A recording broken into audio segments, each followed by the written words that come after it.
Hello everyone and welcome to my channel. How are you all doing? I hope you're doing well. And today we're going to react to Korean version of Junko Furuta. Case 26 Days of Torture Essay. Okay. Um I think this name Junko Furuta kind of reminds me, like I feel like I've heard it before. Maybe since it's written here Korean version of this case, so maybe Stephanie has talked about this case because I do recall like this Junko name does sound familiar to me. But let's see which case it is referring to, and in three, two, one, we'll get into the video. Bada bing, bada boom. Orchards are not fun at night. The rows and rows of fruit trees with the twisty little branches and the green leaves, those are all pretty during the day, but at night, everything is dark. Everything is gray. The rustling of the leaves, it no longer feels like a nice, sunny, breezy day. It sounds like somebody is hiding behind a tree watching you. The cute little twisty branches, they're now creating these eerie shadows on the ground. It feels like a maze from a horror movie.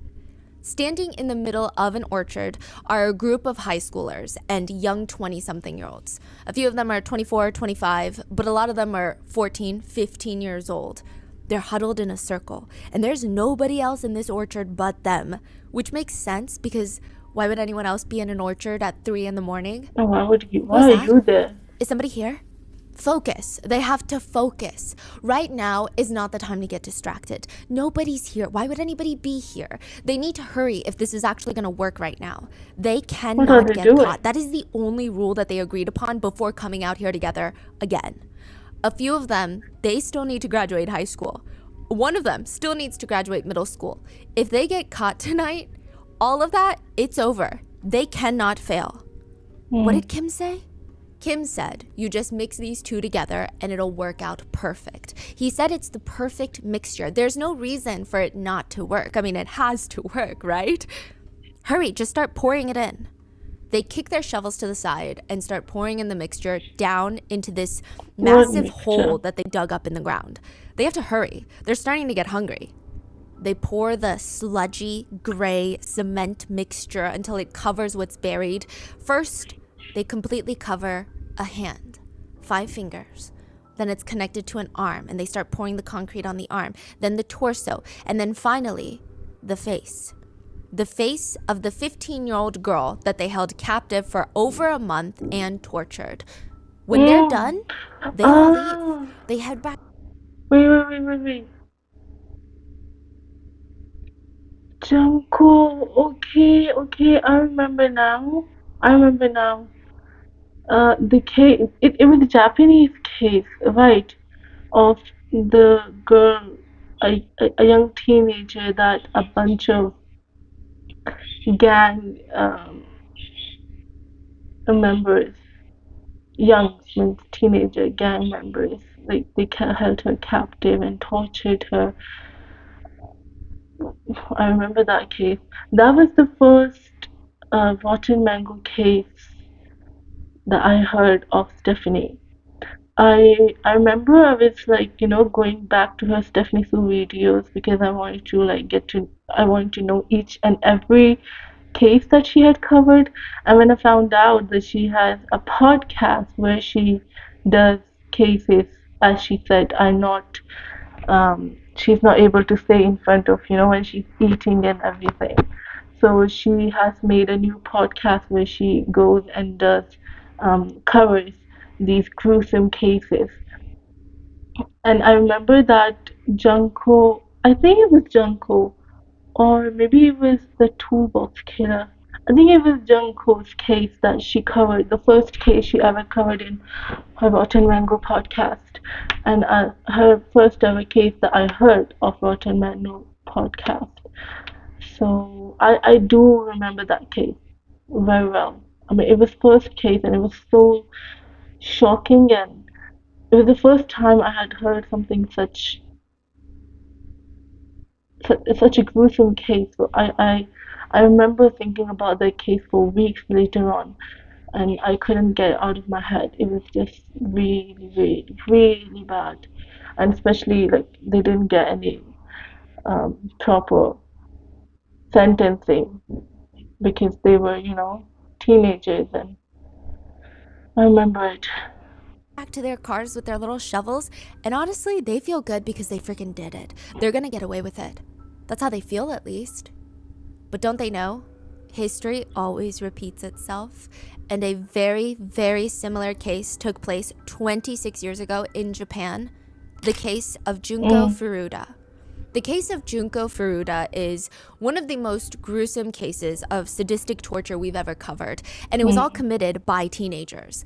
I think if you've ever kept up with true crime cases at any point, Junko's case would have been one that you've absolutely come across. And today, we are covering the Korean version of it. This is the case that everyone in Korea has been calling the Korean Junko case.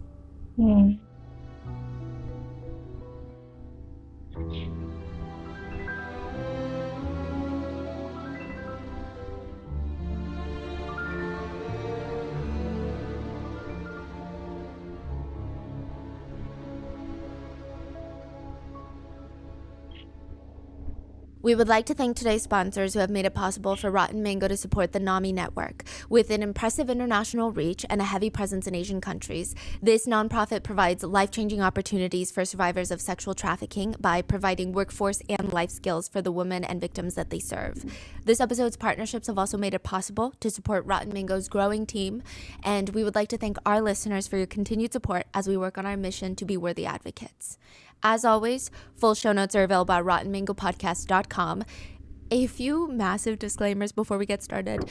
There's going to be a lot of warnings for today's video. There are heavy descriptions of sex trafficking, SA, CSA, and graphic descriptions of torture, physical and psychological torture. It's a lot. If that is a lot for you today, please go take care of yourself, and I will see you in the next one.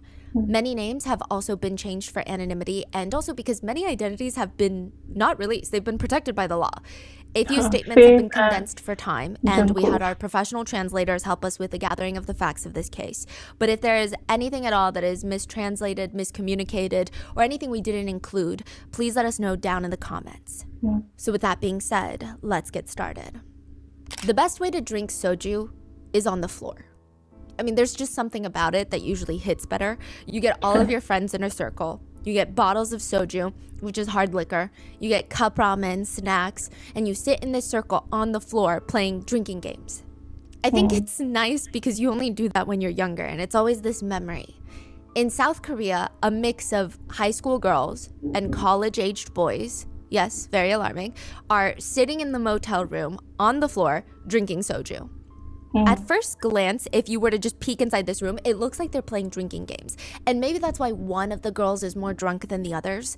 Typically in Korean drinking games, it is slightly unfair because if you lose the first few rounds, you have to take a shot of soju every time you lose the game.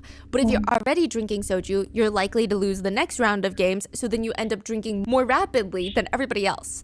So that results in some people being way more drunk than the others, but usually everybody catches up by the end of the night. That is not the case here. The energy in this motel room is not normal. The group of 7, there's 7 of them, they're joking around. They're having fun, they're engaged. And then one of them, the 8th one, the very drunk girl, Yuna, she's kind of sitting off to the side, crouched down with her hair in her face. It looks like she's being forced to be there. Like she just wants to go lay down, but for some reason they're not letting her, or for some reason she can't leave. Nobody is even engaging with her.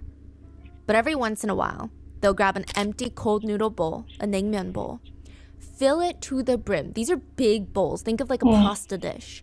They fill it to the brim with alcohol, about 2 bottles of soju.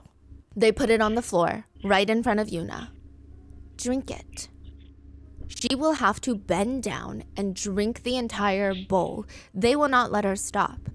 To give you an idea, soju typically has an alcohol by volume of 20%, which is about half of vodka, but it's still strong enough that most people will take shots of soju. It's not like beer or wine where you just get like a nice big glass of it and drink it. It's a spirit. You take shots, you mix it with something else, or you sip it really, I have no idea really about slowly. any of You these. do not ever chug 2 bottles of it. That would be like getting 8 shots of vodka, pouring it into a single drinking glass, and then chugging it like a glass of water. You're not gonna have a good time. The minute that the 2 bottles of soju goes down Yuna's throat and into her stomach, it comes right back up. She throws it right back up, all over the floor. The teenagers around her are a mix of disgusted and also kind of intrigued about what's gonna happen next. Because she's not supposed to throw up. I mean, she probably would throw up, but she's not allowed to throw up. The guy sitting next to Yuna smirks, and for a moment it's quiet until he grabs her by the back of the head, shoves her face into her own vomit. Eat it. Yuna is the group's plaything, and just like Junko Furuta, she will be held captive and tortured for a month straight by teenagers her age. Do you think history repeats itself? I feel like that's a big question people like to ask. And if it doesn't, then how does the same crime happen 26 years apart from each other?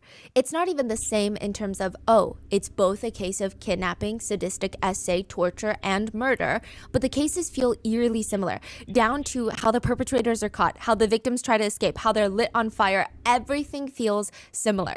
2 girls, Oh, she was 2 lit on different countries. fire as well? Maybe they were like inspired by Junko's case. Uh, No, we've always had copycat killers. Maybe. 26 years apart, held captive, tortured in very creepy, similar ways. Was it inspired by the first It case? doesn't seem like it. Oh, So just evil repeats itself. Yes. Wow. Because I imagine if it did, it would have come about like, oh, this person was obsessed with these types of dark cases. They had a fascination for serial killers. You know, how it always comes out. They had a journal where they wrote Richard Ramirez, heart. Yeah, Nothing.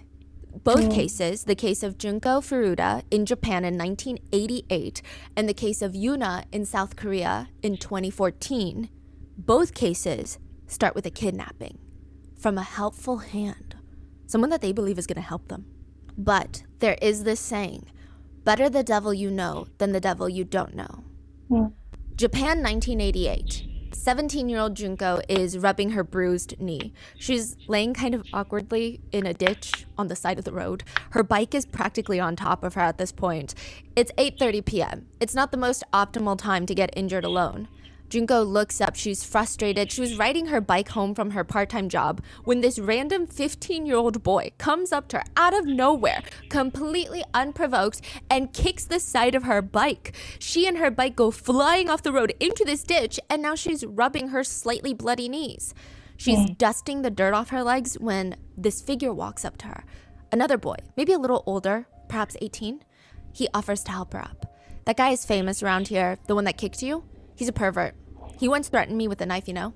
Come on, let's get you up. I can escort you home if you'd like. I'm sure he's still somewhere around here. It's a split-second decision.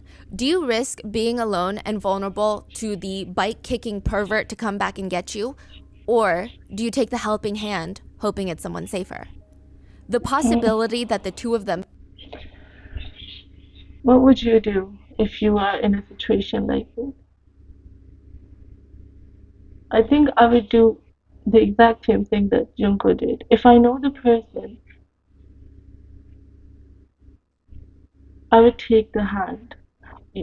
Well, in the first place, I don't usually go out alone at all. It's also like kind of cultural and religious reasons, and I do not mind it. I know there are some people who mind it, and they're like, they feel like you are, um, limiting their independence and you're limiting their action when you do not let them go out alone, especially girls. Here, I've seen people, and there are a lot of people, a lot of girls who go out alone. If it's at night or if it's in daylight. I do go out alone in daylight, but not at night though. Um, and it's their opinion. I do not mind their opinion, and I'm not saying that if they feel that way, then maybe they feel that way. But for me personally, I would rather have a company, and if it's like a male, that's way better than having another female with me when I'm going out at night. So yeah, I don't think I would ever be in this situation because I do take precautions. But still, if I ever am in such a situation, I believe I would take the help of the person that I believe is a good person, and I know that. Planned for this to happen probably does not cross your mind. Yeah, it Oh, it was doesn't. pre-planned? Pre-planned, they're friends. Yeah, As Junko and the helping hand are walking towards her house, they pass by one of those abandoned warehouses, and suddenly this guy's attitude completely switches. You know I'm a Yakuza member, right? It's like the yeah. mafia, but in I Japan. remember. Yeah, This I is our whole told you. thing. I remembered that they were um a gang member, but I thought maybe I was wrong. So okay, I was right. We kill you by faking an accident, we hit you with a car, but I can forgive you if you offer yourself to me. He drags Junko into the abandoned warehouse and essays her.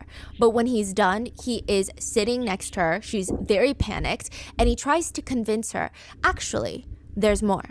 The Yakuza still wants to kill you, but because you look kind of like my girlfriend, I feel a little bit of sympathy for you. I want to let you live. I can talk to my superiors and ask them not to kill you, but you have to stay with me for maybe the weekend?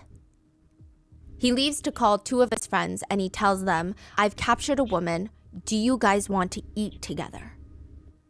That night, him and his three friends would take turns gang essaying her, and they would invite more friends over, and soon the torture would begin. They decide, why let this girl go? Why let her go home when they did also kept her in one of the guy's house, and I remember that there were people after this case came out who kept on saying that the guy's parent lived downstairs and she could have gone out had if she wanted to, which is bizarre. And also, the parents could have said something. I think the parents were at fault at that time to some extent, and also, it was not the girl's fault. Even if you feel like she could have gone out, she could have contacted the parents, she could have. You don't know until you're in that position. And from what I remember, the torture she had to go through, I don't think your mind would be working properly as you're talking right now, sitting. If you're in this position and you've been constantly tortured and viciously tortured, you can't think of escaping. You usually, normally, you can't think of all these things that we are thinking sitting here in our home unharmed. they can keep her captive and make her their little personal plaything. Junko would be kidnapped by what was supposed to be a helping hand. Hmm. South Korea 2014. A guy named Kim is sitting at his desk texting his girlfriend Yuna. He's comforting her. Yuna is, to put it nicely, she's going through it. Her home life isn't the best. Her mom was an alcoholic. Her parents are divorced. She's living alone with her dad, but they were never really that close to begin with, so they're always kind of a little awkward. The house is quiet. Yuna could probably benefit at this point from some stability, but instead, her dad picked up all their bags, moved to a completely different city where she has no friends, no connections, and she doesn't even speak that city's dialect, which results in her new high school friends bullying her relentlessly. Another girl from the school would say, I mean, some of the bully girls didn't like Yuna because she was quiet. She kept to herself. She didn't try too hard to make friends. She also had a pretty face, and I guess the bullies did not like that. It's always the pretty face. She is 15. She would text Kim, her boyfriend, I don't like school. I don't like my dad. I hate everything. Kim debates on how to respond to something like that, and he settles with, then just leave. What? Are you suggesting I run away right now? I'm not saying that. I'm just saying you can leave and get some fresh air. 바람새, which means truly get some fresh air. It's obvious you're not going to feel better when you're stuck at home with your dad. I guess that's true. So then, does that mean you're going to stay with me? Kim hesitates again before he starts clicking away on his phone. The text reads, of course, I have a car so I can drive you around. We can go grab some yummy food, have fun, and just relax. Then I can drop you back off at home. I don't know, I feel like my dad's gonna be really worried. Well, if you ever do, just call me. Your dad will understand if you just tell him you're gonna hang out with friends. I did all of that too when I was your age. Kim is 24. She's 15. Oh, I did that too when I was your age. You trust me, right? Kim is my age. Yuna right now. responds, "Of course I trust you. Thank you. I always feel better when we talk." Kim responds, "Good, I'm glad I can help. I can't wait to meet you in person. What about tomorrow?" Wait, they Kim, haven't met or? they've never met. They met online. It's 2014. Kim is anxious because what if Yuna doesn't want to meet with him or she's not ready for a serious relationship? Maybe he's coming on too strong. Maybe it's too quick. He's tapping his feet, anxiously waiting for a response, and it finally comes in. "Yeah, see you tomorrow." Kim turns to his side where a guy friend of his is standing, nodding his head. Fuck yeah. They high-five, then they turn around to the two girls sitting on the bed. "I told you he could get her to meet." The girls giggle, and now the only question is, how much do you think Yuna is gonna go for? Yuna's boyfriend Kim helps her with her little suitcase, gives her a helping hand up the steps. She's glancing around like, "This is where you live?" They're walking into a very shady looking motel in a rough neighborhood, which she's not trying to judge, but I guess it's just not what she expected. When you're 15, you think a 24-year-old is a full-grown adult and they have their own house. In this economy, that's not true, but you get it. And he reassures her it's just temporary. He swipes his card on the door and lets her in first. Once she steps into the motel room, Yuna likely has a gut feeling to U-turn it right out of there and go back home. The motel room is filled with people. In one singular motel room, there are now 7 plus Kim plus Yuna. There's 9 people. He never mentioned having a roommate or that there was going to be other people around them. I mean, not that anything is wrong with that, but again, it's just nothing what she was expecting. There's 3 guys in their 20s, 24 and 25 years old, and a few girls that are her age, 14 and 15 years old. A whole group of 7 people in this motel room. What is going on? Kim turns to her and explains, "They're kind of like us. We call ourselves the runaway family. We're all just helping each other out while we can."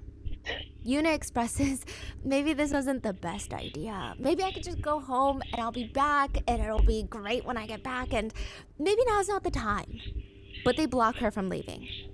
The girls her age start pleading with her. "Come on, it'll be fun. You can just stay here for a few days. Just kill time and then go home. You know, if you go home now, your dad is going to freak out that you ran away, and he's probably going to beat you up and shave your head." Because that is a very common threat in Korean households, that they're going to shave your head. Okay. It's typically reserved for daughters, because I guess they think that you're having too much fun getting attention and going outside, so they threaten to shave your head. I think it's toxic. I don't think it's normal or okay. No, but obviously it's I don't not know how many okay. people actually follow through with it. But if you go home in a week, he's gonna have missed you so much. He would have been so worried and so stressed. He's not It's even gonna not. be. It's not about your hair and you giving attention, everything. I think in most of the countries, shaving your head is a shameful act. Like when you want to insult someone or humiliate someone, you shave their head. I recently watched that, or maybe it's like in our culture, because girls having long hair is considered, I don't know. We were always told since childhood, and I don't think this is toxic. Okay, we were always told since childhood that a girl should have long hair so that when you die, oh, in our in Islam, I seriously have no idea about other cultures, but I've seen from the movies that when um you know a person is buried, they are wearing all of their clothes and they're like in tuxedo and fully dressed and with makeup and everything. But in Islam, when you are going to be buried and you're bathed, they wrap you, not wrap you, I don't know how to say it. They cover you with um a white cloth. We call it kafan, okay? And you're not wearing anything underneath it. You don't wear makeup, you don't wear any clothes. So at that time, your long hair, especially for girls, are supposed to be covering your body. If it makes sense, because you put it all up and it's like covering your chest and everything. And also, I was watching this drama, Hira Mandi. It's an Indian drama that is like really, really famous right now. At the end, Bibbo Jan was the character who got her head shaved because she was thrown into jail and they wanted to humiliate her. So they shaved her head. For women, I believe, I don't know their culture, but in our culture, shaving head is kind of like, like a punishment, a humiliation, if you say so. Mad. That's how it always is. It always works for us. Trust us. Do you want to get your head shaved and lose your phone? Or do you want to go home, the king of the house? It was a question, but it didn't really feel like a question. It didn't really feel like a choice. So Yuna ends up staying with the runaway family. And they were right, just like they said they would be. Of course they were.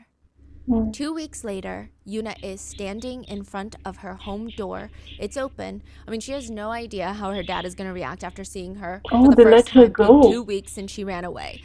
Instead of being upset, her dad slams into her, hugging her so tight that she can't even breathe. He's so happy to see her that he doesn't even notice that Yuna is fidgeting. She's barely making eye contact with him. She's even hesitating to step inside their apartment. It's not until they get inside he realizes, oh, something is weird. Something is off about my daughter. He would later state, you know those stories where they say, like, if a clone replaced your loved one? That's what I think he was trying to say the feeling was. They did How would you something to her know? then. This Yeah. looks like Yuna, talks like Yuna, remembers the same thing as Yuna does, but this doesn't feel like his daughter. It feels like something happened and made her a different person. She's sitting on the living room couch, barely moving, as if she wants to keep her body as small as possible, touch the least amount of couch surface area as possible. And the smell hit him before he even opened the front door. But it's even stronger now that she's inside. I mean, not that he cares about the smell as long as his daughter is home, but it's such a strong cigarette smell. Of course, she's been gone for 2 weeks. He's not expecting her to smell great, but even if Yuna had spent 2 full weeks, every second, every day, every night, inside of a club, a hookah bar, surrounded by chain smokers, he doubts she would smell this bad. Her dad stated it was so bad that he even later washed her clothes multiple times and it was embedded in the fabric. The scent would not leave. But most alarming is Yuna's eyes were very unfocused, like she's in a daze. She is sitting on the couch staring at the wall as if she can see through the wall, like she's hypnotized. It seems like she's disassociating. And he walks up to her and he tries not to scare her. And he asks, "What happened to you during the 2 weeks?" "It's okay, you can tell me. What happened?" When a child goes missing, all the parents typically care about is getting them home safely. Maybe the first few hours they're missing, there's confusion, there's anger, they suspect the kids are out late so that they can hang out with all the bad friends that you do not approve of. But when they still don't come home at the end of the night, I think all of those feelings are just replaced by sheer panic and concern. It doesn't matter why they're gone, where they went to, who they're hanging out with, what they're smoking. None of it matters as long as they come home. Japan, 1988. Junko has the phone up to her ear. Part of her just wants to scream into the phone, "Please help me. These kids are holding me captive and they've been gang essaying me 12 times a day. They're using objects to essay and burn my areas with a lighter." She just wants to scream that and see what happens. Another part of her is replaying the captor's words over and over in her head, which is along the lines of, "You see that? That car over there? Yakuza. We know your home address. If you don't do as we say, I'm gonna kill you, and that car over there is gonna drive directly to your parents' house and kill them. Is that what you want?" Junko waits for the phone to stop ringing, and she hears her family on the other line. "Junko? I'm running away. I'm not in danger. Call off the police search and tell them I'm okay. I'm gonna stay with a friend. I don't want the police looking for me." Junko's parents are confused and they don't believe her because it doesn't make sense. She's never been like this. This is the daughter that rarely misses school, and the night that she ran away from home, she had been talking about that night for weeks. It was the night that she would come home from her part-time job. She was gonna watch the finale of her favorite TV show. She told her brothers, "Don't you dare even touch the TV that night because it's mine." Additionally, it was Junko's mom's birthday. The night that Junko disappeared, she had already been in the process of buying supplies to bake her mom a strawberry cake. And then suddenly, out of nowhere, with no event, no fight, she just runs away. It just doesn't make sense. Junko hangs up, but she would call again a few more times over the next 5 days, begging her parents to stop looking for her. Junko's parents would never stop looking for their daughter, but the police were no longer as concerned. It hardly seems like an emergency situation anymore. I mean, Junko's reached out to the parents. She said she ran off. The police reassured the parents, we're still actively investigating. Just sit tight. But she's no longer their top priority anymore. Junko's kidnappers' plans are working. Mm.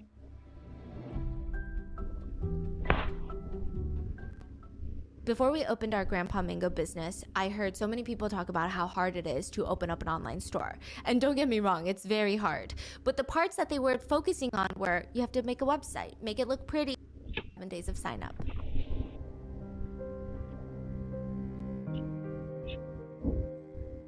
South Korea 2014. Yuna's dad just wants to know a few things now that Yuna's back home. 1, what happened during those 2 weeks that you were gone? 2, why do you seem so traumatized? And 3, why is she acting like she's gonna leave any second? She's constantly looking over her shoulder like she's got a go bag stuffed in her closet ready to go. Yuna tries to reassure her dad, it's nothing, seriously, I was just hanging out with my friends. Maybe they sent her back to bring some money. Usually that is the case when the perpetrators are sending someone back. It's usually they threaten them that you have to go home and don't let them know what happened, and you have to bring the money, and then you will come back to us. And usually they're just so afraid that they do exactly as they're told. You were being dramatic. You didn't need to call the police. He does not believe her for a single second, and he's determined. He's gonna figure it out. He's gonna find out what the hell happened in those 2 weeks. It is very rare for someone to do something for 12 hours a day. If you were to work 12 hours a day for 7 days, you'd be working 84 hours a week, double the average work week, and then some. Most people don't even sleep 12 hours a day. Truly, it's very hard for someone to do one activity for 12 hours per day. I imagine it can't be enjoyable in any sense. 12 hours a day, though, is just how long both girls, Junko and Yuna, are essayed during their captivity.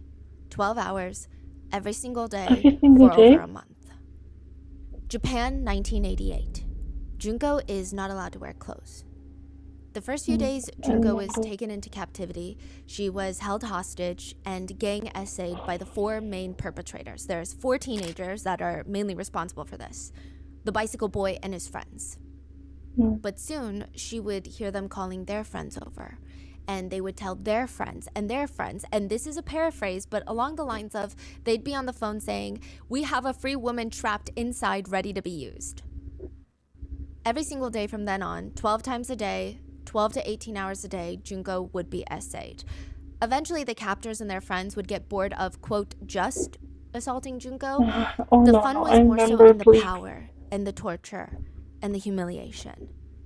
They would force Junko to lay there while they all took turns urinating on her. Sometimes they would play loud disco music and force her to, quote, dance for them while touching her privates. They would make fun of her. It was estimated that Junko was essayed by at least 100 different men during her 44 days in captivity.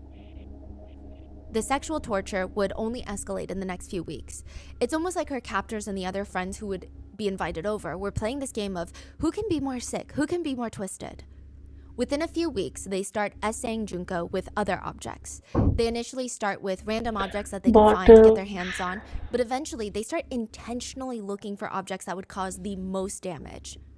They begin to torture Junko by inserting sharp scissors, metal rods, metal skewers that you use to grill meat on, glass beverage bottles into her private parts to essay her. At one point, they placed a hot light bulb into her private region and roughly moved it around until it shattered inside of her. Junko would be essayed so regularly and so brutally that her internal organs were, quote, mangled by the end of the 44 days, by the end of the 6 weeks of hell. South Korea 2014, Yuna had come home after 2 weeks, and she was finally ready to tell her dad everything that happened. Do you know a chat room called Sex Meeting? Well, Yuna had a listing on there, and it reads, hourly rate of $150. No perverts allowed. Condoms are mandatory. No young people. People should be 30 or older. Yuna is 15. And every single day, she would be forced into meeting up with at least 8 clients. Every day for 10 to 12 hours a day, she was essentially essayed and sex trafficked 8 times a day. Yuna explains to her dad how she was sex trafficked, forced into sex work by who she thought was going to be her boyfriend, Kim, and his friends at this random motel room. They call themselves the Runaway Family, and it all happened so quickly. By the time she realized what was going on, it was too late. It started with a favor. Yuna is sitting in the motel room and the whole group is crowding around her. They're all staring at her. It's starting to stress her out. It's just 1 hour. Yuna is clearly uncomfortable. It's not that hard. Just go and talk to some old ajishis, some old men, inflate their egos, spend time with them, quality time, and that's it, and you get paid. Yuna doesn't say anything because it doesn't really feel right, but they tell her that Helen, the girl that usually does this, she's sick, so she can't go. Do you want her to get more sick from exhausting her body? Besides, you can get money for that hour. Doesn't everybody want money? Doesn't everybody need money? Kim tells her that he never likes to ask for any favors, and he really would never unless it was absolutely important. Besides, they'd all be in the same motel, waiting in the car in the front when she gets out so they can all go out to eat afterwards. That's what Yuna thought it would be. Talking to some old middle-aged men, providing emotional comfort. 1 hour, that's it. But instead, it would be the start of a nightmare 2 weeks of being forced into sex trafficking and tortured by her clients and the Runaway Family. They would tell her, I don't know if you understand, but the situation has changed. Things are different now. Kim, your boyfriend, is gone. Kim leaves. He was never really your boyfriend, Yuna. He's gone, and he's left you with us. You're ours now. AKA, she is now going to be sex trafficked, and every penny she makes will go straight to them. Wait, so Kim is no longer in the picture at all? He leaves. Side note, Yuna was making about $1,000 a day, and the group would blow it all on food and drinks. And they tell her, you're going to do whatever we say if you want to stay alive. When Yuna's dad hears this, he is ready to go straight to the police, but Yuna starts freaking out, basically grabbing his arm so that he can't walk out of the room. You cannot, you just can't. What do you mean I can't? I'm going to. Yuna starts panicking. You can't tell them because they told me the whole world is going to find out that I'm a sex worker and they're just going to say that I chose to do this and I'm just a slut and a whore. Everyone will know and my life is going to be ruined. Which, if that's the case then, why would the Runaway Family let Yuna go? Why would they let go of their only source of income?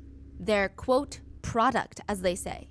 There were whispers around town that Yuna was gone, that she vanished. Her dad was looking for her everywhere. This is when she's missing for 2 weeks. Most people at Yuna's all-girl high school, they knew that something obviously happened to Yuna. It's the first year of high school, only one of the most important years of your entire life in South Korea. And it sounds like a joke, it sounds like I'm exaggerating, but I'm very serious.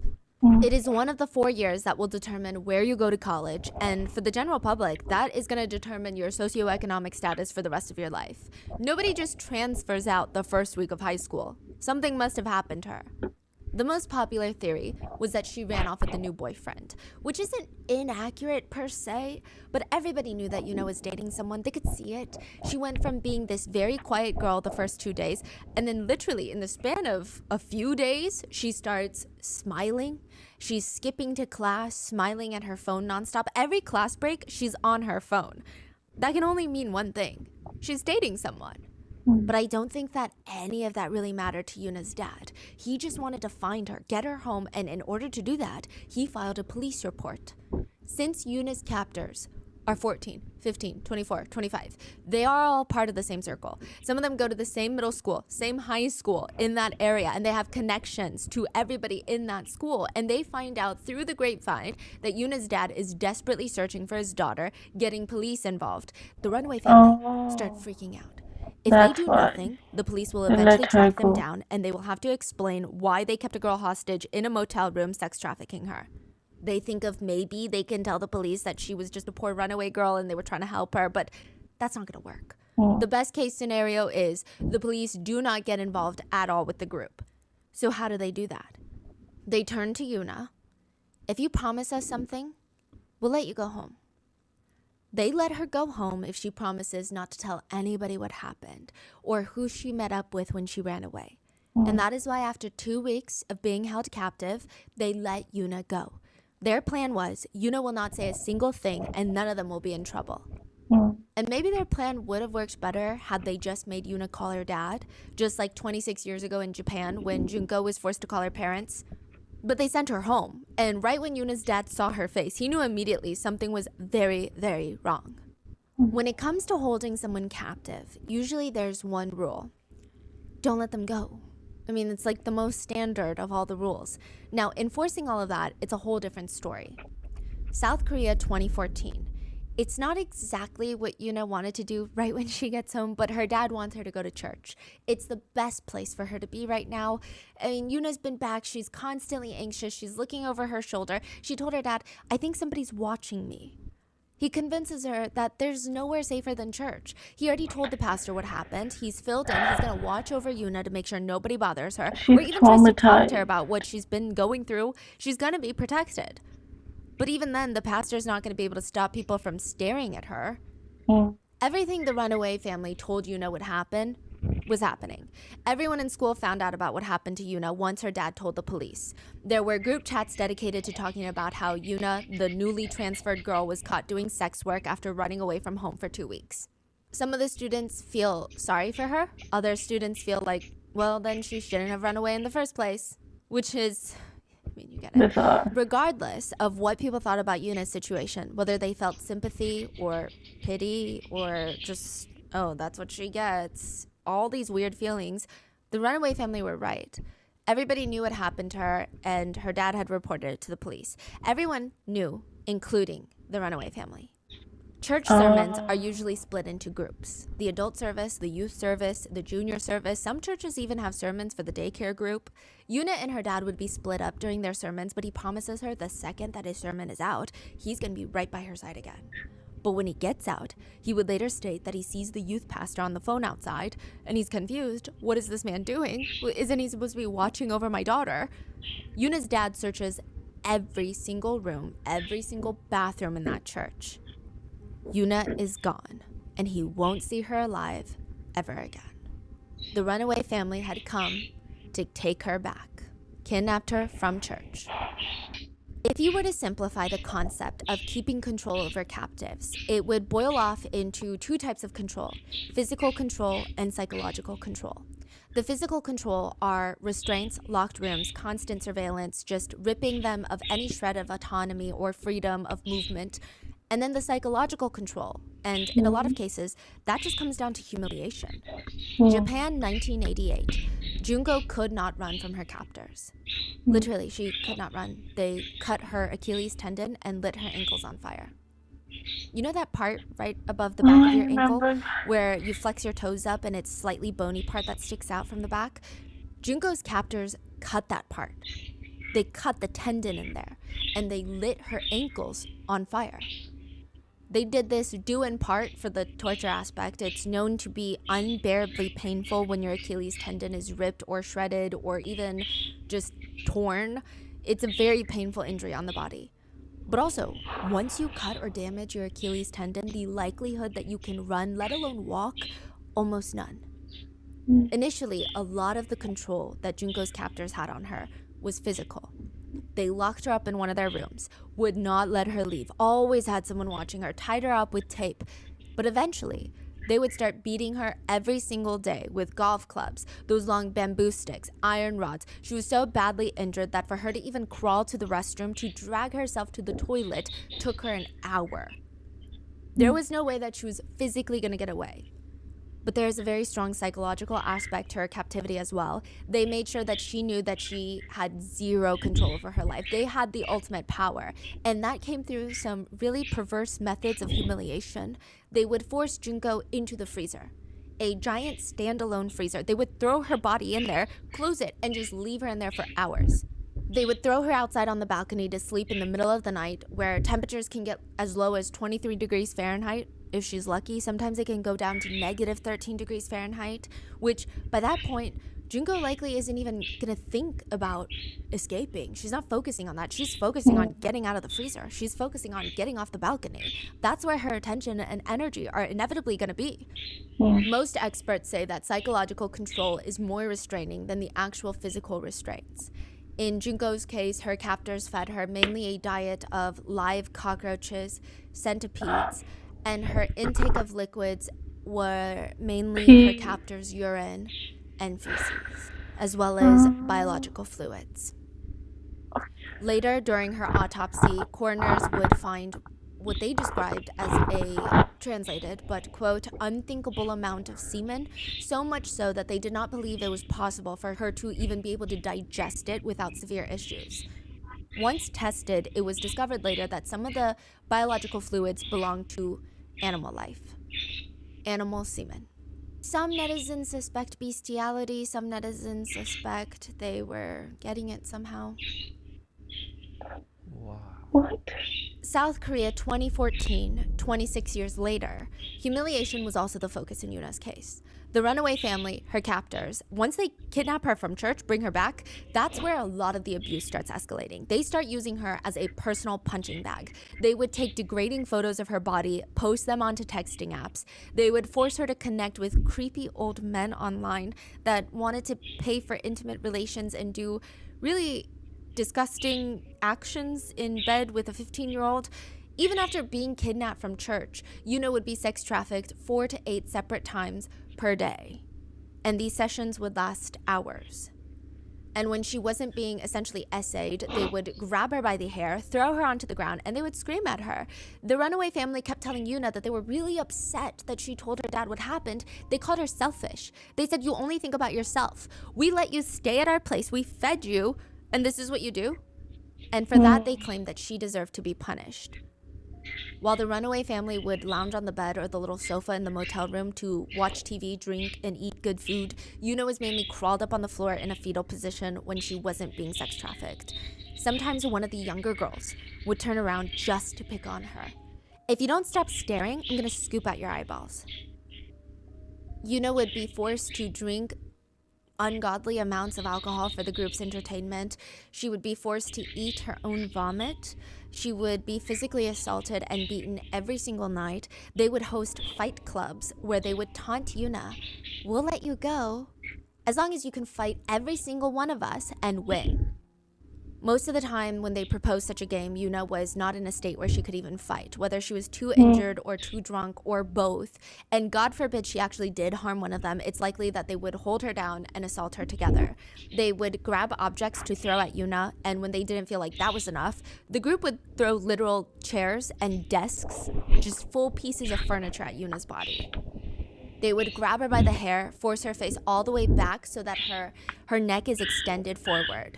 Like this, where I guess if you were to have an Adam's apple, it'd be poking out, right? And they would essentially karate chop her neck, the soft spots of her neck, using the edge of their hand. They would beat her with steel bug spray canisters. They would spray bug spray all over her, and she was starved. In both cases, the girls were starving. They were both dehydrated, and even if they were given food, it is likely that once the physical abuse escalated, they would not be able to keep any of it down. Because they had such extensive injuries, they would throw it all right back up. I think the most confusing part about both cases is how nobody did anything for the month, or in Junko's case, 44 days that the girls are held captive. It's not like both of them are secretly held captive in some sort of isolated dungeon. They're both being held hostage in plain sight, and nobody did anything about it. Japan, 1988. Over 100 people knew that Junko was being held captive and tortured because 100? she was essayed by at least 100 different people, but there were others too. Others who did not partake in the essay, but they saw her, and nobody did anything. Or I'm sure they're all telling other people too. Like, Yeah. you know, in that age, you must be telling all your friends and your groups. So you could probably safely estimate hundreds of people. Yeah. Some of them would later say, well, we were too scared because the captor had ties to the Yakuza. So one of the 4 main high schoolers that kidnapped Junko, apparently his uncle has ties to the Yakuza, which, side note, like I said, the Yakuza is like the mafia of Japan. They are a very scary group, but I digress. That means every single day that there were new people, several people at a time, finding out about what was happening to Junko, and they did nothing. But you would think that one of the few people who aren't scared to say something would be the parents of the guy who's holding Junko captive. Because Junko is held captive in Shinji Minato's house. That's not the upstairs case. in his room where he lives with his parents and his brother. So the whole family knows. Yeah. At first, she Coke Studio, Season 15. said that there were new people, several people at a time, finding out about what was happening to Junko, and they did nothing. But you would think that one of the few people who aren't scared to say something would be the parents of the guy who's holding Junko captive. Because Junko is held captive in Shinji Minato's house, upstairs in his room where he lives with his parents and his brother. So the whole family knows. Yeah. At first, Shinji lied to his parents stating that Junko is his girlfriend. But eventually, everybody just drops the act because it's so obvious that Junko is not his girlfriend. She's screaming for help and begging for mercy on a daily basis. Every part of her body is broken. She is a shell of a human. There is no way. She's just a girlfriend who's willingly staying upstairs. Shinji's parents knew that. Some sources state that Shinji's mom tried to help at one point, tried to help Junko escape, but the attempt was unsuccessful, and she was beaten for a few hours by her 16-year-old son, Shinji. I don't feel bad for her because since that night, it is stated that she pretended that Junko had gone home. She just stopped going upstairs. She didn't want to get beaten by her own son. She didn't want the neighbors to know what their son was up to. She didn't want their good family name to be ruined. So she just lived in her fake Delulu land where she told herself the screams are just the walls creaking and Junko has gone home. So nobody was helping Junko. At one point, there was a young girl around Junko's age that came over and saw Junko. And instead of doing something about it, I mean, I don't know if I would expect her to do something about it right then and there, but maybe go home once you're safe and tell your parents, tell everybody. The girl takes a pen and starts doodling a beard on Junko's face. Doodling a beard? Like taking a Sharpie and doodling. I can't.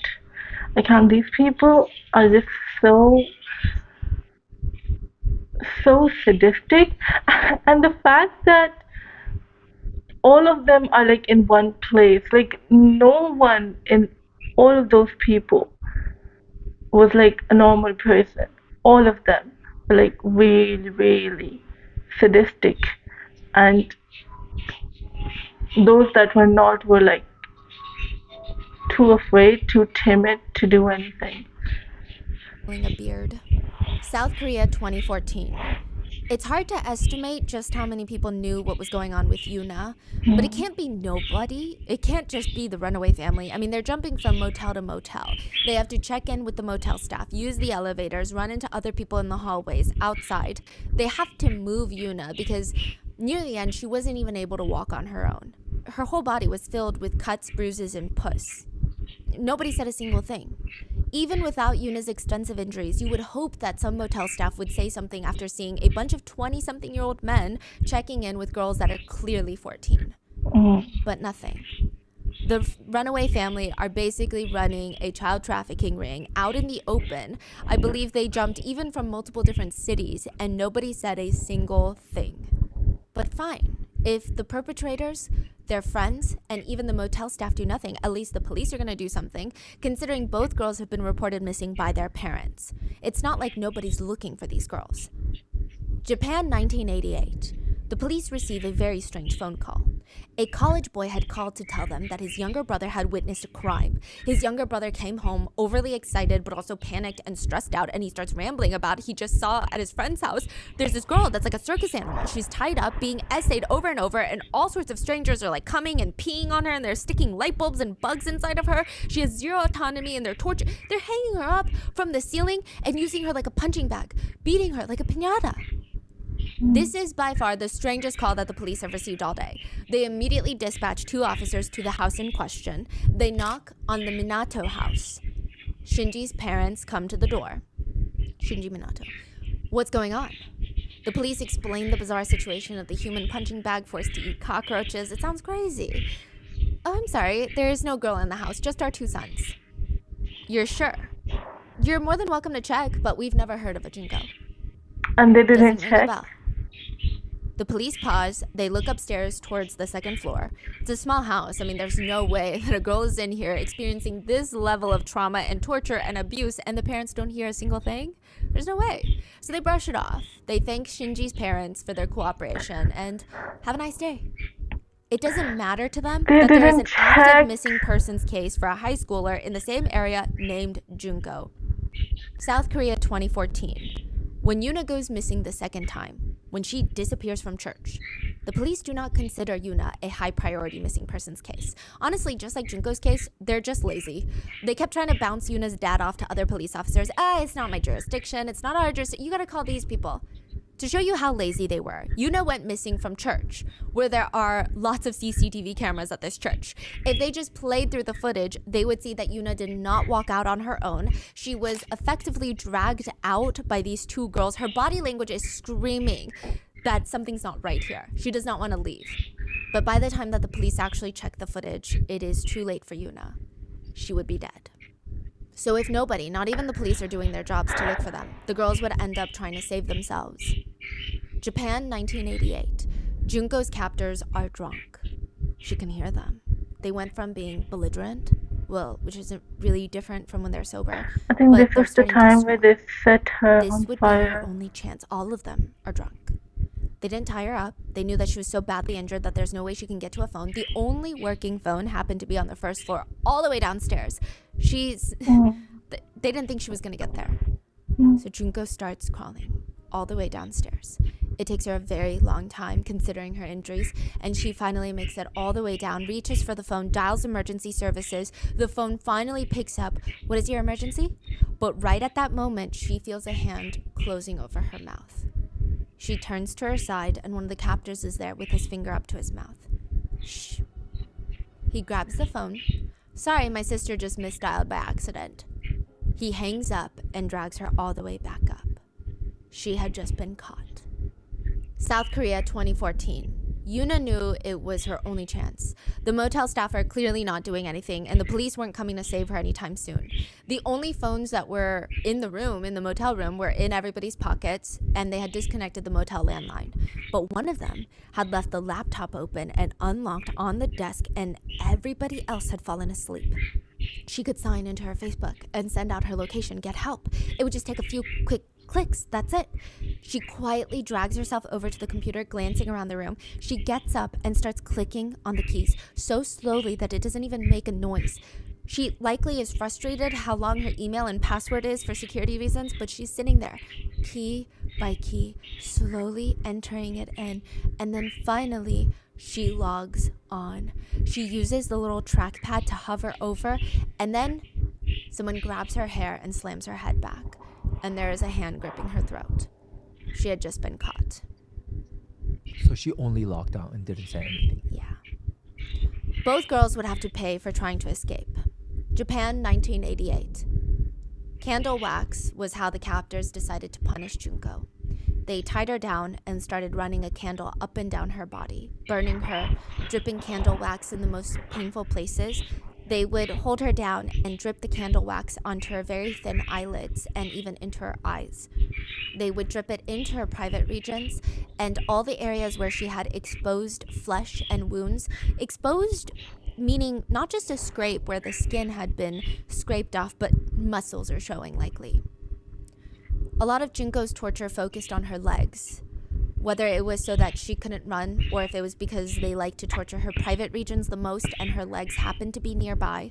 She had such severe muscle damage that she could not even move her legs. They start dripping the candle wax onto her legs, but that's not doing it for them. So they grab lighter fluid, douse her legs with them, and light her legs on fire. That way she could not even try to crawl. They held her down by her arms and legs, tied her up in a starfish shape on the ground. They grabbed dumbbells. They would stand over her and hold the dumbbells out about shoulder height and drop them onto her body, smashing her bones. Junko's hands, every finger bone, every hand bone was smashed to pieces. Not broken, but smashed. Her fingernails had shattered into little pieces, and she was no longer even able to grip anything, let alone a phone. They hung her from the ceiling and used her as a punching bag. They held her head down against concrete, and they would take turns using all their strength to jump as high as possible and land on her head. Her face was so swollen and smashed, you could not tell where her eyes were anymore. Junko was completely broken and fractured in every way possible.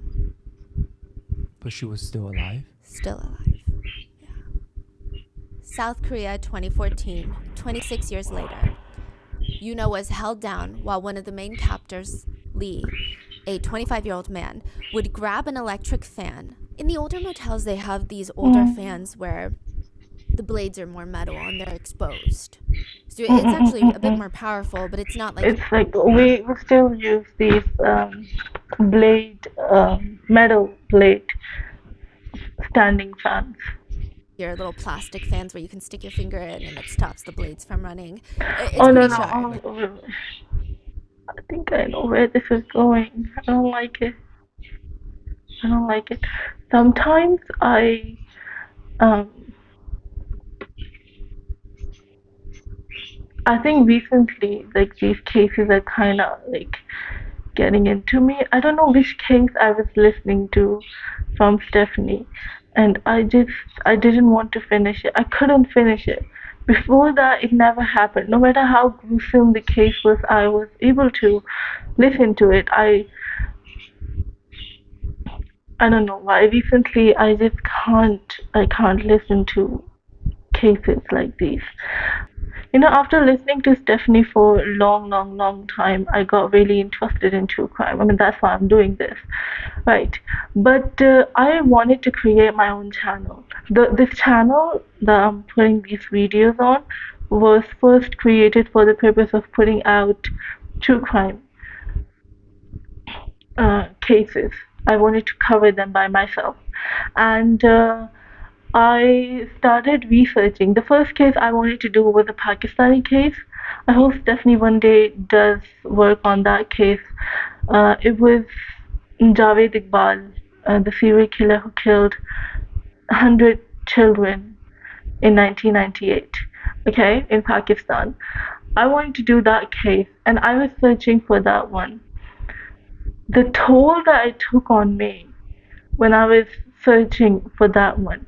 The fact that even if I wanted to, for months later on, I couldn't get it out of my head was the reason why I was like, no, I cannot do it. I cannot. I would go crazy. I mean, that wasn't obviously killing 100 children is gruesome, but it wasn't. It was detailed, but it wasn't as this detailed, and I don't know. I don't know how she's still sane. I mean, it's not like she's putting on every single case she's searching. Thousand things go behind the scene of making a video. She's not doing every single case that she is searching. And so if she has done 1,000 cases, she has researched 2,000 cases. So it's hard. It's really hard. Like back in the days, the fans were metal, yeah. Yes, and they would hold her down. And they would run the blades and have it smash into her ribs over and over in the same spot. Many of the sources that I found stated that she I thought had they were either gonna put cracked her or finger in fractured that. ribs at this point from the metal blades of the fan. And in that state where her ribs are fractured, which is an injury that people say even it just hurts to even breathe. It is such a Interesting. sharp pain that is so severe and deep inside of you and so constant that you don't even want to move an inch, let alone breathe. You want to exhale air as slowly as possible. But One still medicine doesn't said, help. I fractured a rib once. Anything other than a small breath felt like a knife to the side. Rolling over in bed, knife to the side. Bending down to tie your shoes, 2 knives to the side. Reaching to get something, knife to the side.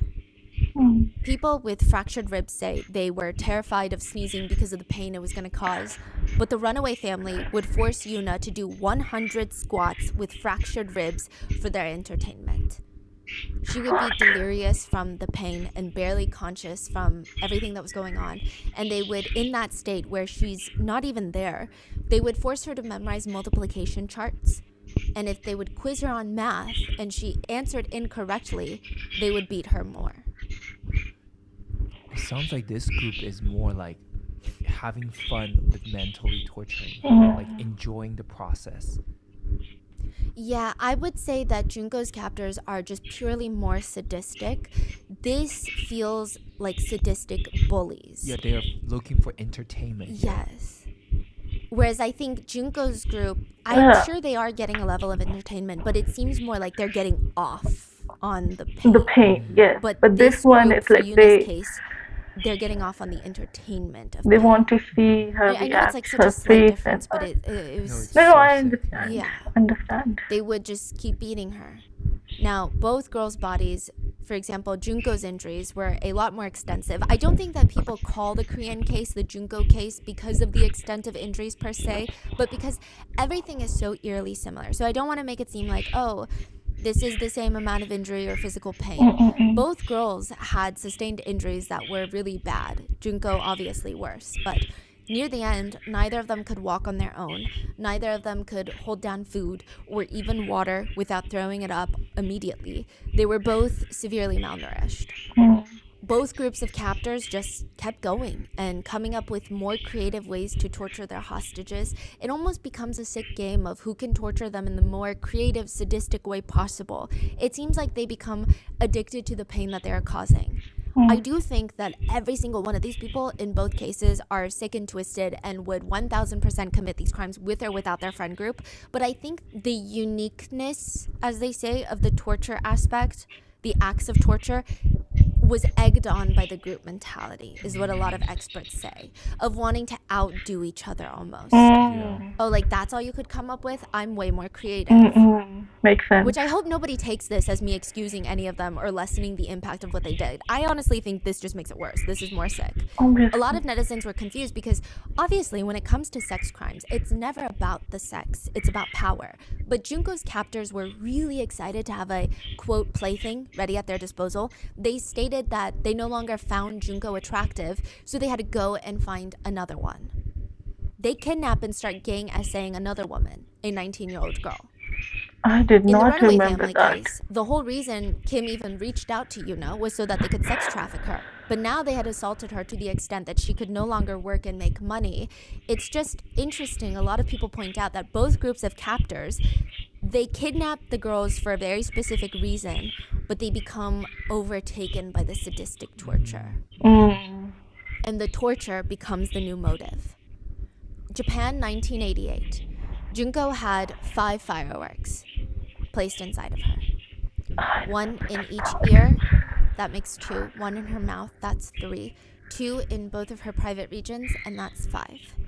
Her captors would wait for the fireworks to go off inside of her, and they would let them explode.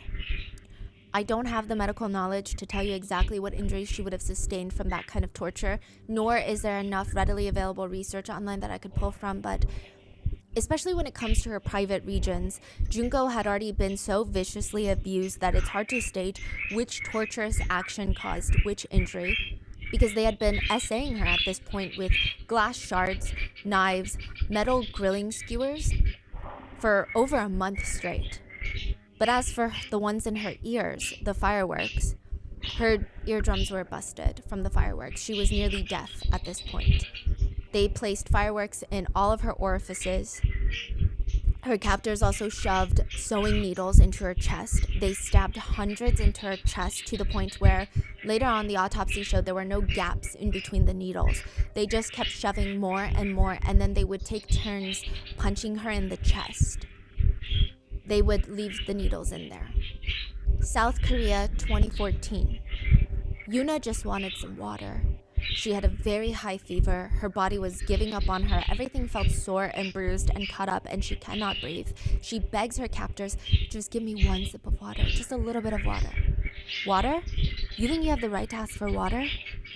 Lee, the main abuser, the 25-year-old captor, tells the girls, the high school girls, to run the kettle, boil some water. Oh, What? no. Just do it. They rush over to the kettle and they turn it on. When it's done boiling, Lee grabs it. He stands over Yuna's body, who is crawled up in a fetal position on the ground, and starts dripping scalding hot water near her. She flinches a little, she's terrified, and that gets him going. He gets closer and closer till he starts splattering the hot scalding water all over her arms, legs, thighs, face, every part of her body. She cannot even move. She's in so much pain, she's barely screaming either. She's just softly begging them to stop. But they don't. By the end, again, not as extreme, but very similar to Junko, Yuna's entire body would be covered in pustules from the burns.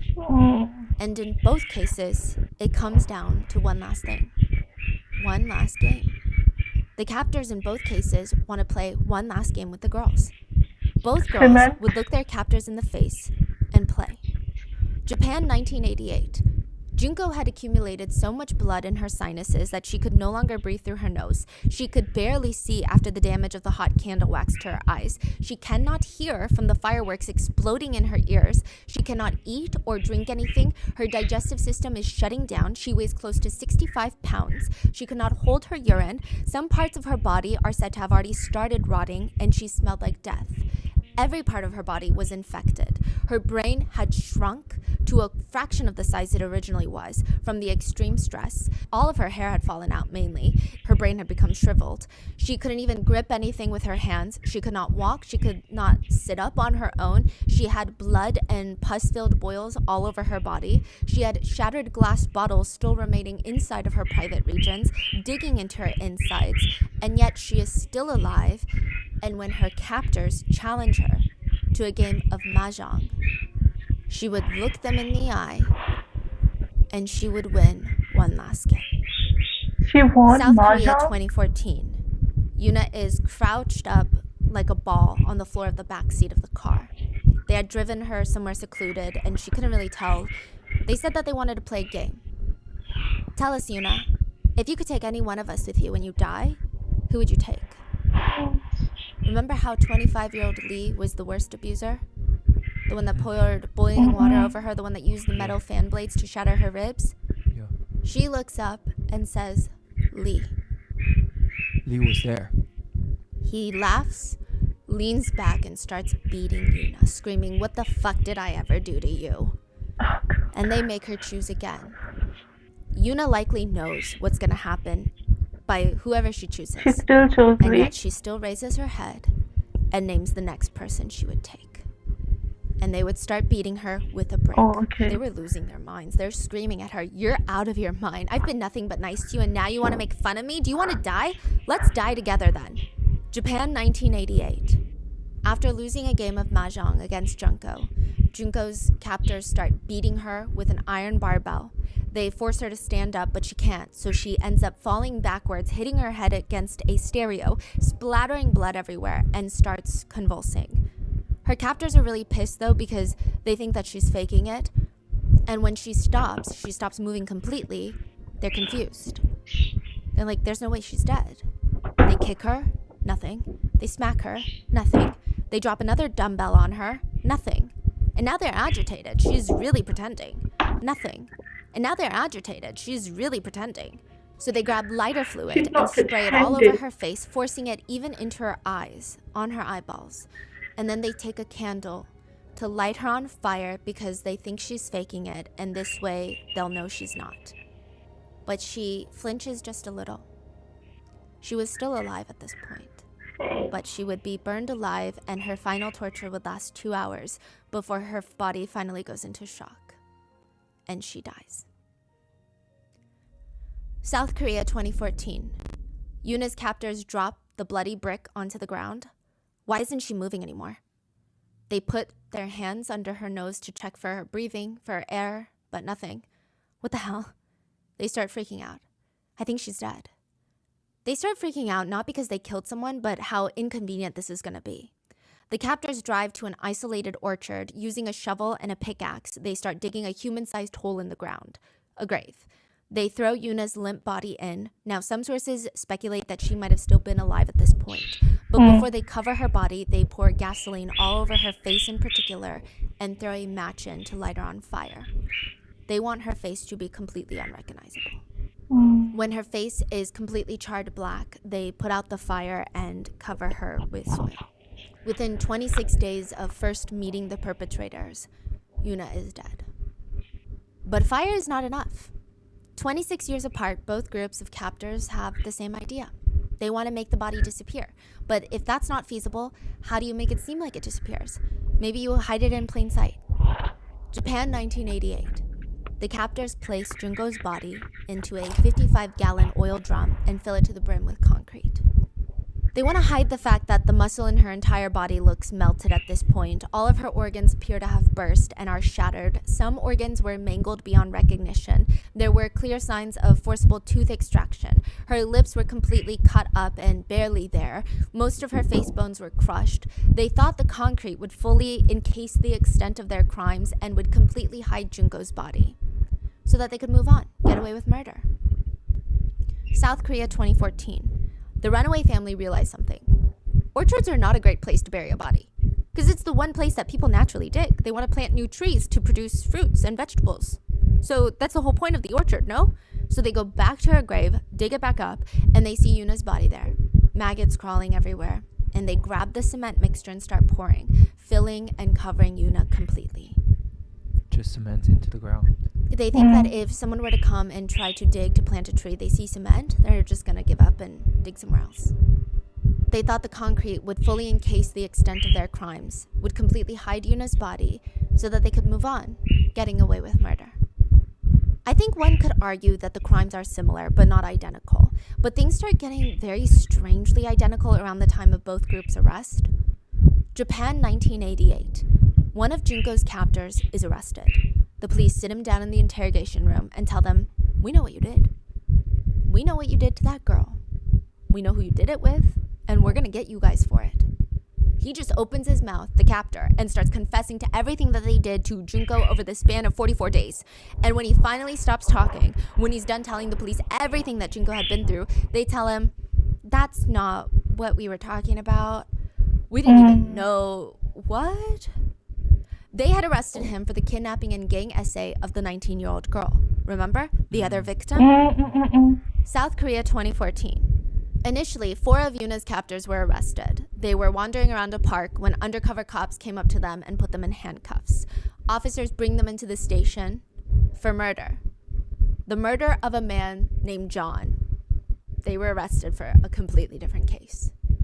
They murder someone else? Yes. Well, let's call the man John. We just know that his last name is Kim. He had been looking for a sex worker online when he came across an ad posted by one of the girls from the runaway family. This is a few days after Yuna's murder. They agree on the rate, and he goes to meet them at the hotel. He walks into the bathroom afterwards to freshen up, and when he walks back out, there are full-grown men sitting on the bed. You know you just had relations with a minor? You're gonna have to pay a whole lot for that unless you want the world to know.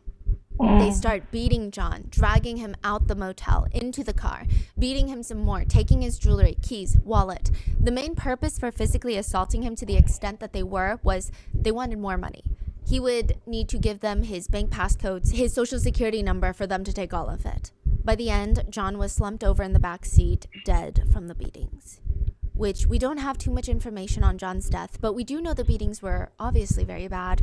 The perpetrators would actually switch seats in the back seat to sit next to him and beat him, like take turns, because they would get tired. All for $3,500. When they realize that he is dead, they panic, leave him in the car, and run away. Which is really dumb considering Korean cars legally need black boxes, which are recording devices. Aside from license registration and plates, it's pretty easy to track who's been in that car. Japan, 1988. Junko's killers would be charged with causing bodily injury resulting in death, rather than murder. What? Yeah. I mean, it's beyond insanely I remember that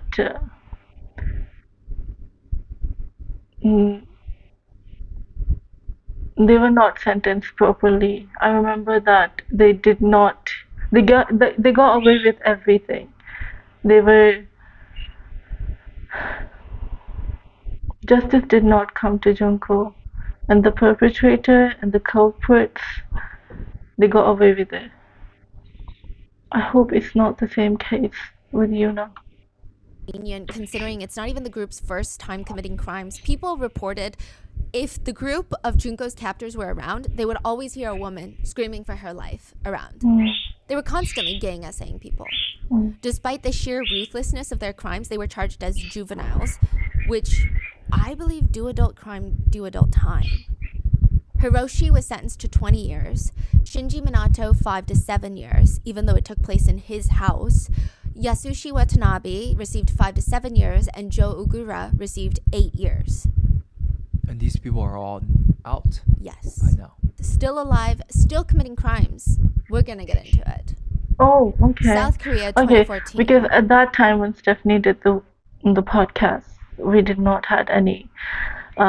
We were told that their names were changed in order for them to live comfortably after they come out of jail, and so like they can live a normal life, and like their names and everything were changed. Maybe we're gonna know what happens. Maybe they committed more crime and now they're out and about. Like people know who they are.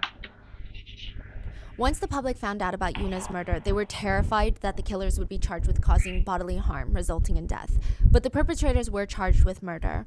There were 2 trials, one held for the underage minors and the other held for the adult men that committed the crimes. This Okay, is yeah, where they things were get adults. tricky. The girls that were involved in the case were 2 14-year-olds, 2 15-year-olds.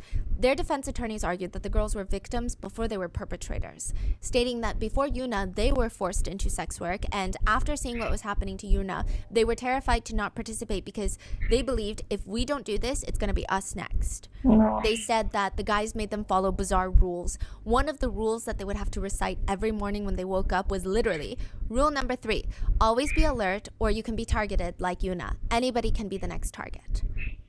Ultimately, the judge acknowledged that the girls were both perpetrators and victims, and the judge stated, "It seems like the male accomplices were in a superior position physically and mentally because of the defendants' age and stature.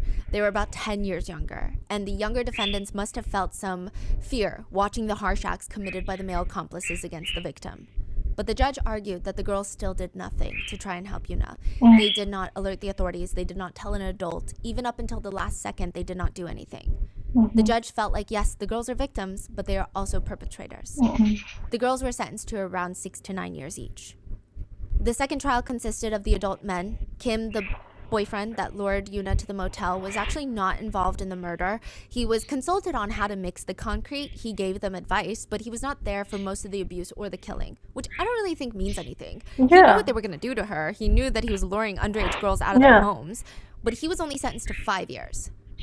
The rest of the guys, they start pointing the finger at each other. Eventually, the guys even start blaming the underage girls, stating that they don't know why the underage girls were beating Yuna. They never told the girls to do that. They start alleging that the girls did that on their own free will, and maybe they misheard what the guys told them to do. But when that didn't work, they argued that they can't be held responsible for their crimes because they were drunk and have impulse control issues. Oh The no, no. perpetrators Oh God, no. I can't. I remember the drunk rule in Korea. So many cases, the perpetrator has got away with things just because they were drunk.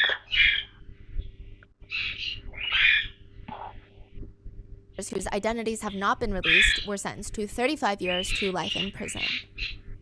Just one person or? 3. Now, remorse is a big thing for both cases. During the trial for Junko's case, one of the captors even said, "Junko was just unlucky and she got caught like a fool. I mean, isn't she ashamed to have attracted such messed up people like us?" Yeah. One of the mothers of Junko's perpetrators even blamed Junko for the fact that her son is now going to be in prison and going to be an ex-convict. Oh my God. She said, "This is all because of Junko." Then she went and vandalized Junko's grave. Another killer's mom, 35 years after the fact, opened up a restaurant nearby the place of the murder, which just seems intentionally disrespectful. Wait, 35 years? Yeah, Later. like recently, I believe. She opened up a restaurant nearby. I did see some people bringing up how one of the captors, Junko's killers, wanted to leave flowers near her grave to honor her after killing her. But the others convinced them absolutely not. But it was not because he had a sudden change in character or suddenly felt human emotions. He wanted to put flowers out near her grave because he was scared that Junko's spirit would be mad at him and would haunt him like a ghost, and that he would be cursed by her vengeful spirit. For Yuna's case, netizens were furious that the adult men's identities are being protected. They commented, "Let's bring back the death penalty. Let's incinerate some trash. They should cut off the limbs for those older than 20. Younger ones should be sentenced to life in prison. It's supposed to be like that, but the law has become too lenient. The legal punishment system has problems." Another comment reads, "I won't pay tax." I'm sorry, the way I just aggressively said when they said the law has become too lenient. I'm sorry, it made me laugh. for those older than 20. Younger ones should be sentenced to life in prison. It's supposed to be like that, but the law has become too lenient. The legal punishment system has problems. Another comment reads, I won't pay taxes if they're not executed. And if you really think about it, if history really does in fact repeat itself, shouldn't the identities of the adult male killers in Yuna's case be leaked? In Japan, originally, the names of Junko's 4 killers were redacted. Their identities are protected, but journalists were able to find out their government names and publish them for everyone, all 4 of them. The reporters said, they're not human, therefore they shall not receive human rights. Nobody disagreed. The killers' names are Hiroshi Miyano, 18 years old at the time of the crime, Joe Ugura, 18 years old, Shinji Minato, 16 years old, Yasushi Watanabe, 17 years old. As of right now, all of Junko's killers are free. Most of them have changed their names, committed more crimes, including SA and even attempted murder where one of them slashed a man's throat with a knife. But they're all free again. And soon, Yuna's killers will be free too. And we have no idea who they are or where they're gonna be. And that is the case of South Korea's Junko.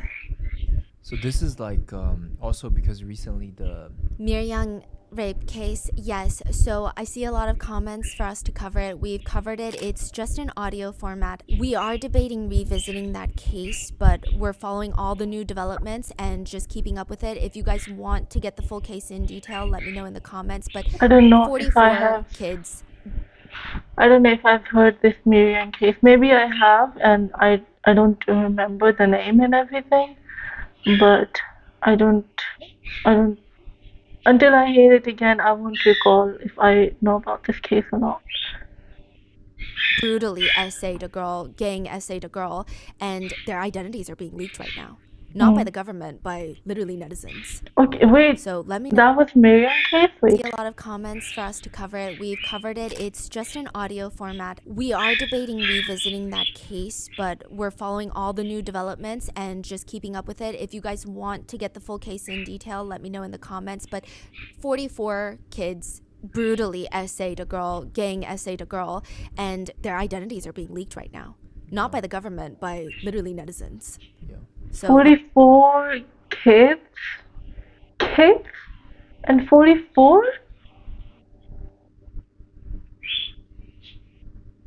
Okay, I don't know about this case. I'm gonna go and listen to it. let me know in the comments if you guys want us to cover that. Yeah, please stay do safe, cover. please, and take care of yourself, and I will see you guys in the next one. Bye. Do cover that case. Hi. So this was the Korean version of Junko's case, and I did not know that Stephanie was gonna cover both the cases side to side. I thought she was just gonna mention how it's similar to Junko's case and she's gonna proceed with this case, but she covered both of these cases side to side, and it became a little too much, I believe. This was it for the video. I hope you enjoyed it, and there's nothing to enjoy in this one, but I'll see you in the next video. Bye.